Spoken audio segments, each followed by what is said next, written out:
Never believe what a book says about a tree, because books are made of dead trees, and the dead are jealous of the living and do not describe them objectively.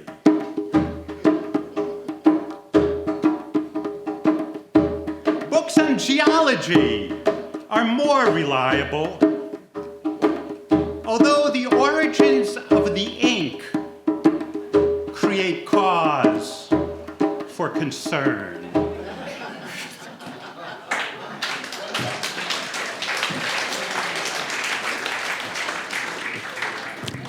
Thanks.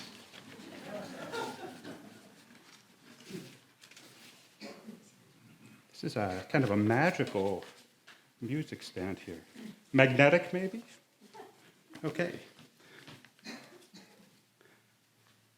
This next poem has an epigraph from William Carlos Williams. Unworldly love that has no hope of the world and that cannot change the world to its delight. The man who fell in love with a tree. A man falls in love with a tree, a crabapple tree in his backyard, and can think of no other. Enthralled by its unique tangle of twigs and branches, elated by its leafy murmurations, he tells the tree of his feelings. The crabapple tree is flattered, but non-committal. The man is not discouraged. The man who falls in love with a tree is no fool. He knows issues will come up. Age issues, the tree is twice as old as he is. Height issues, the tree is 20 feet taller than he is. To say nothing of religion or the man's family's likely reaction. The man wants to run away with the tree, but the tree remains firmly rooted.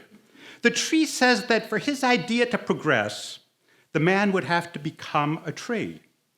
The man is open to this. A man vows to become a tree. If not in this lifetime, then in the next.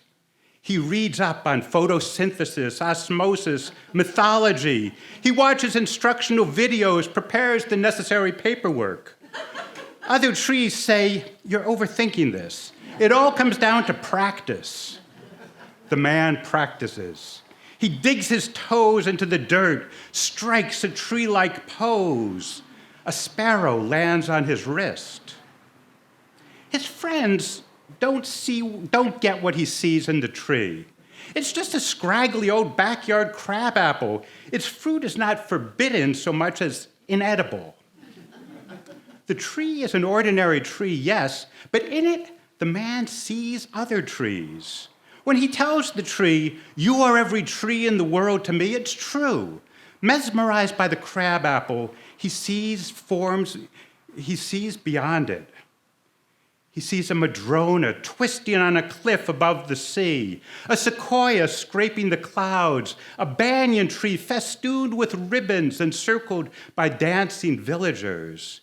He sees trees of Africa and Alaska, trees full of marmosets and mangoes and macaws.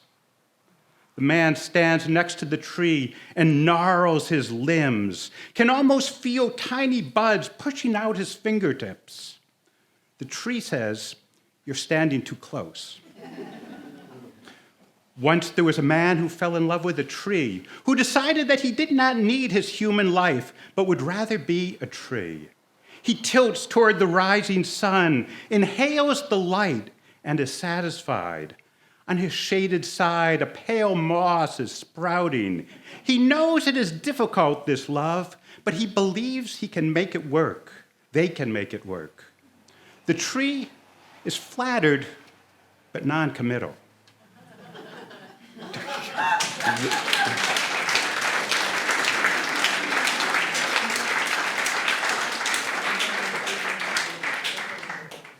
This one is called My Extended Family. My extended family transcends barriers of species, phyla, order, and class. sprawls across genomes, kingdoms, and continents.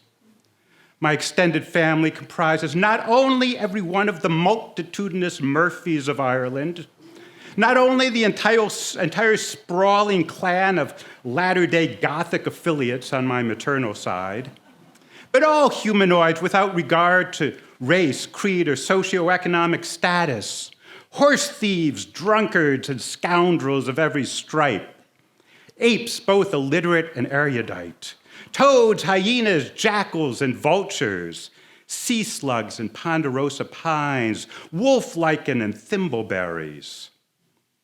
My extended family includes all 1,500 species of rodent, 350,000 different kinds of beetles, 20,000 varieties of flatworm, the spores of extraterrestrial slime mold, and all 435 members of the U.S. House of Representatives.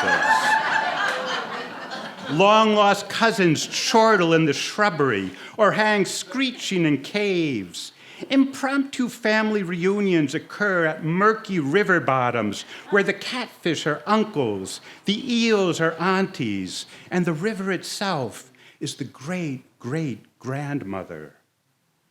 My extended family is bioluminescent, straddles the mineral-microbial divide. We gyrate under microscopes and gnaw the bones of dead sheep by candlelight. We are atomically unstable, emotionally volatile, and prone to interminable meltdowns. In other words, the classic nuclear family. But whatever our issues, my extended family has always been a close family, intimate, if unconsciously so, bound by a profound, almost cellular mutual affection, embracing with the desperation of those who have run out of other options, co-conspirators in the same tenuous project, sometimes known as life on Earth.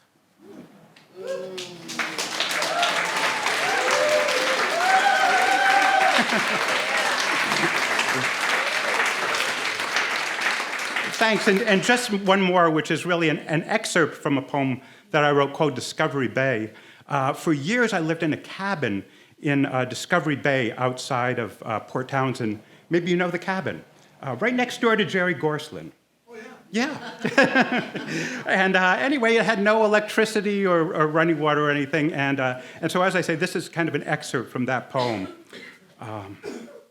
The roof needs fixing over the stove, and when the rain picks up, the steady drip, sizzle, drip drives me crazy. I go out to the porch to listen to the other sounds. 10,000 windy waterfalls making a song of everything. Snails, clams, mussels, murmuring strange and shady incantations, their voices made of salt. Cedars and alders whispering to each other from that place where there is no each and there is no other.